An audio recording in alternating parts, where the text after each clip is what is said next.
writing these stories, and once in a while when I had a fiction story to turn in to an English class, I would turn one of those in. Oh, that's interesting. This whole thing became a muse. Yes. What about the fact that they were regular church-going people? How did this impact their sense of God or their religious views? I really don't think that it impacted their religious views.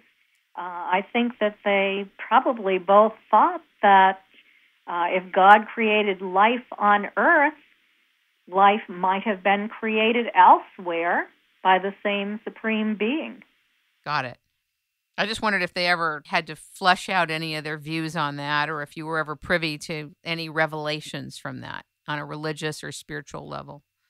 Not really on a religious or a spiritual level. I think that it was more of their worldview that changed, that they began to perceive all people on Earth as being one group, not a lot of separate nations governed by nationalism, where the major preoccupation was tribal warfare, but as a world unit where we were all brothers and sisters. When did you become involved in transcribing Betty and Barney's hypnosis tapes? Well, I began my research on their case and my personal investigation of their case about 1990, about 21 years ago. And I finally came to the point where I wanted to hear the hypnosis tapes. And Betty turned them over to me in 1995, knowing that I was going to transcribe them for comparative analysis. So it was done with her blessing and with her assistance in understanding what was going on. It was quite extraordinary that their hypnosis tapes are not what we think of today as regressive hypnosis of an abduction experience, because Dr. Simon was a psychoanalyst, Dr. Benjamin Simon, and he had actually done Freudian hypnoanalysis with Betty and Barney over a 6-month period. So not only did we hear what they individually stated happened to them, but also how they felt about that, what things in the past it reminded them of.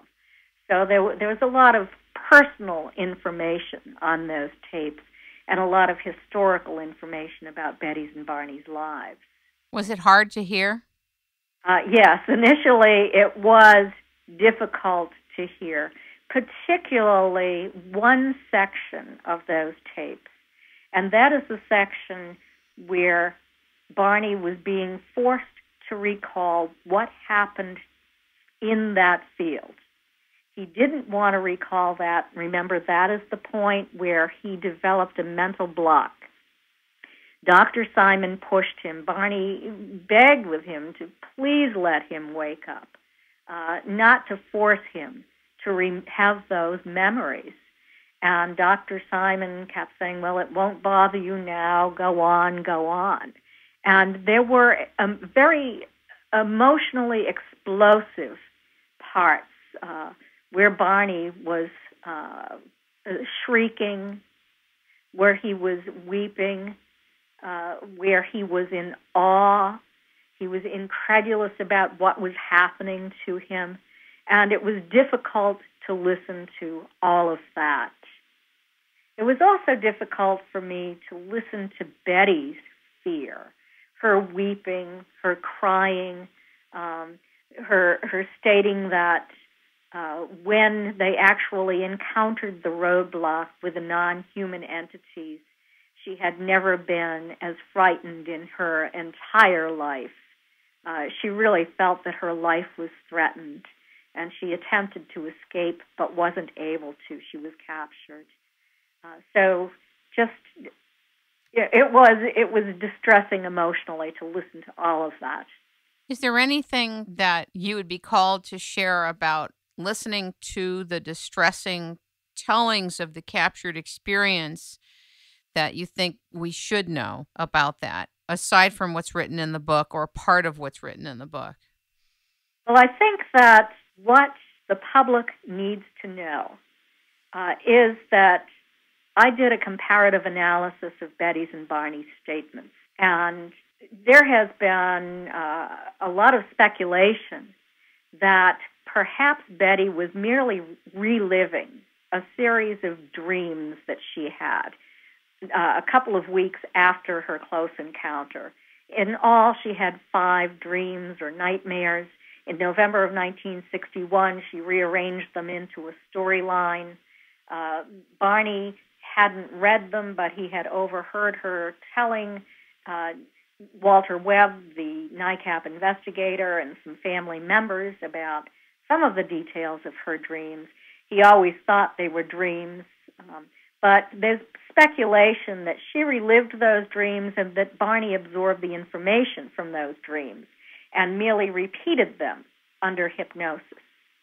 And what I found in my comparative analysis, by taking Betty's statements and Barney's statements and lining them up and comparing them to Betty's dreams, was that they gave specific, detailed information that wasn't in Betty's dreams, and often it contradicted information in Betty's dreams. And there was no way that they could have shared that information at an earlier date because Dr. Simon imposed amnesia at the end of each hypnosis session. He hypnotized them separately, and not only could they not discuss this information with each other, they couldn't even remember what they had stated themselves until they were well along in their hypnosis sessions and had actually relived all of their experiences. It was only during the therapy toward the end where they began to remember what they stated under hypnosis. Don't you think it's fascinating that long ago that a doctor could impose amnesia during a hypnosis session and it would work? No, I don't find it interesting or particularly unique. They knew a lot back then, is my point. They knew an awful lot back then. What I have to say is that Dr. Simon was renowned for his work with shell-shock victims of World War II. He used hypnotic regression to work with these individuals who were suffering from the emotional trauma and physiological symptoms, psychosomatic symptoms brought on by hysteria, such as blindness or the inability to walk, that had not receded with traditional psychotherapy. Dr. Simon was unique in his use of hypnosis and highly successful. He was in Who's Who in America. He taught at Harvard. He taught at Yale. The movie Let There Be Light was made about his work. He became famous for what he did. At one time, he owned his own psychiatric hospital. But when Betty and Barney saw him, it was at his office. He was older than, more of an advanced age. But he was a true expert in the use of hypnosis. Now, Kathleen, in your research, you reviewed not only all the tapes, but all the suggestions, the hypnotic suggestions that Dr. Simon had given to Betty and Barney as well. That is correct. He was a skeptic, though, wasn't he? He was absolutely a skeptic.